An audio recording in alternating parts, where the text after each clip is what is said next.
melaksanakan event ini gunanya adalah bagaimana para tokoh yang saya undang pada hari ini semuanya adalah wali jorong di 3 kecamatan, Tanjung Raya, Lubuk Basung, dan Ampek Nagari. Spesialis adalah wali jorong, bahwa wali jorong itu adalah tokoh masyarakat. Untuk itu saya menghimbau kepada beliau untuk memberikan pendidikan pemilih, agar pemilih itu adalah pemilih cerdas. Bagaimana dia datang ke bilik suara, ke TPS untuk melaksanakan hak yang dimilikinya. Jadi satu suara sangat menentukan.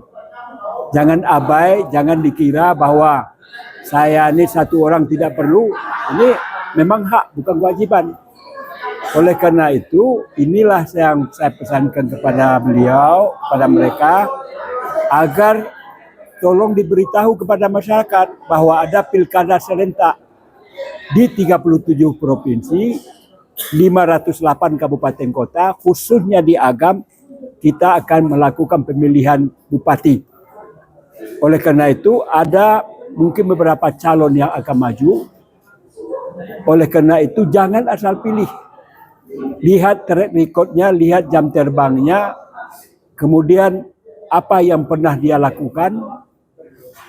Ini yang perlu diberitahu. Jadi pertama, partisipasi pemilih yang perlu kita harapkan. Kemudian dia dalam melakukan, orang-orang yang akan dia pilih itu adalah betul-betul yang akan bisa merubah Agam kepada yang lebih baik, Agam yang terdepan, Agam yang maju, Agam yang lebih survive dibandingkan dengan kabupaten kota yang ada di Sumatera Barat ini.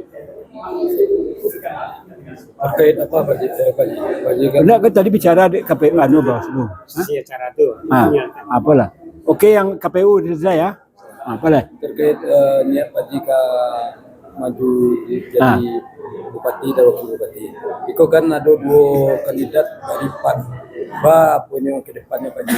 Jadi sampai detik ini saya memang belum mendaftar di partai politik manapun.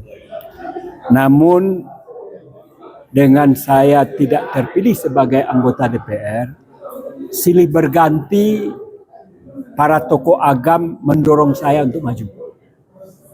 Dengan kondisi Agam yang disampaikan, saya nggak usah ungkap. Yang dia berharap dengan tampilnya Gus Padi Gaus sebagai bupati ke depan, harapan beliau-beliau itu Agam bisa berubah, Agam bisa lebih survive, dan Agam lebih daripada kabupaten kota di Sumatera Barat ini. Ini harapan. Kenapa? Agam ini kan melahirkan tokoh-tokoh, para pahlawan, para orang-orang hebat. Kenapa dalam kondisi yang sekarang ini kok begini katanya? Itulah yang menyentuh perasaan dan batin saya, yang pada awalnya memang saya tidak ingin maju. Tidak akan ingin. Karena saya merasa sudah tidak masanya lagi.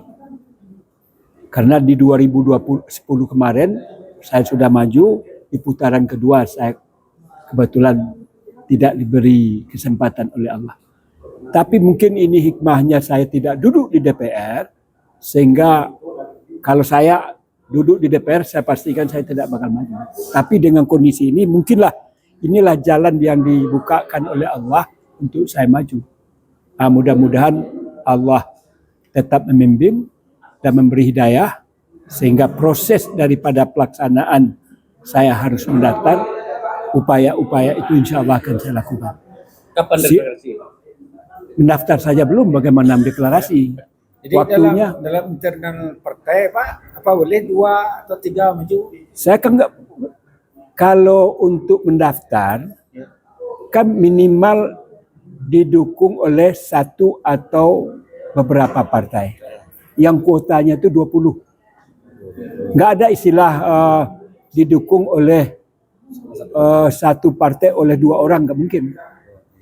Ya, ke partai itu minimal kan 20%. Tapi katanya sekarang ini sudah ada keputusan MK baru saja keluar.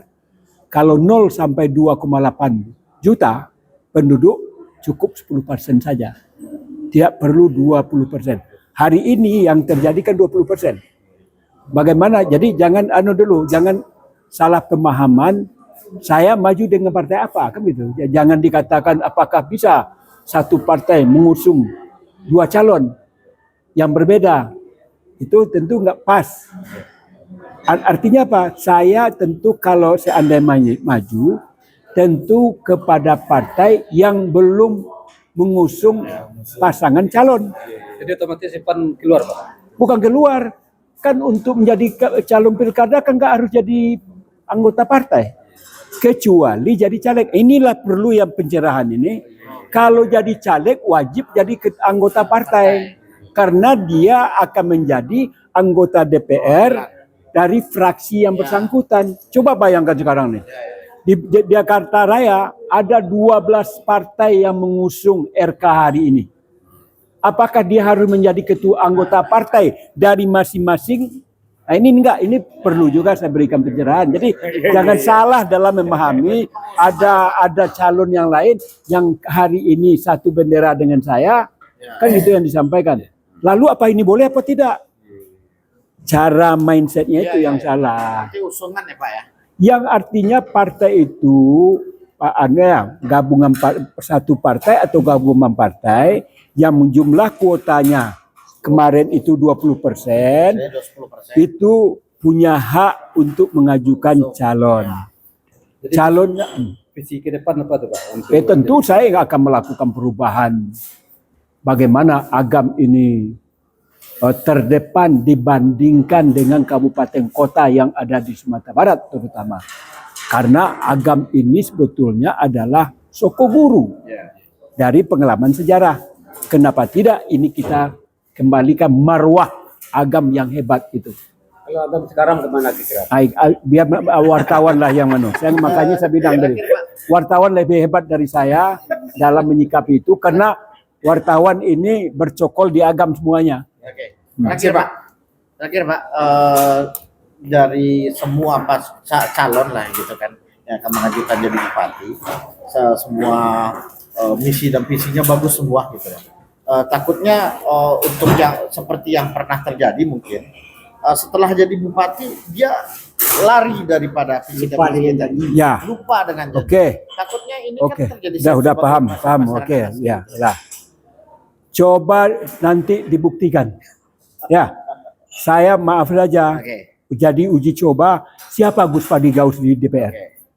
Itu bisa menjadi track record, itu bisa jadi referensi apakah Gus Padi Gaus ketika diberi amanah menjadi bupati berbuat atau tidak. Sedangkan untuk nasional saja, maaf, itu yang saya dapatkan. Silahkan tanya sama Pak Samendra.